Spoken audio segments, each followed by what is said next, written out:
And the reason why I say that too is because having Jesus in front of your face would also be a hindrance to you to receiving the promises of God. You know, when Jesus finally left this earth, when he finally, was resurrected, he went up to heaven.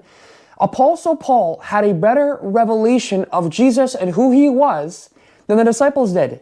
And you want to know why? These disciples for 3.5 years only knew Jesus by the physical flesh. They saw Jesus, they talked with Jesus, they saw him eat. I kind of hate to say this, but they saw him go to the bathroom. This guy, he stank. He didn't get to shower every day. I'm sure he was dirty. I'm sure he had to walk everywhere.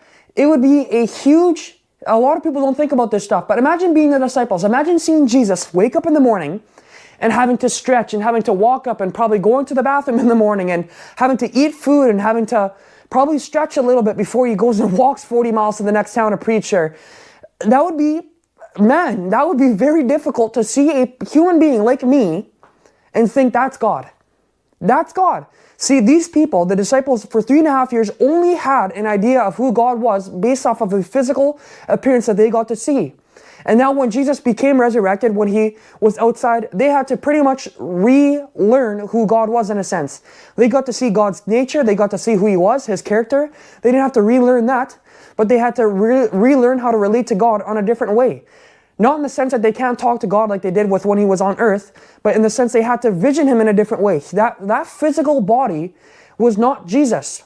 They had to completely reamp or rewire their brain the way that they perceive God now. Paul didn't have to deal with that.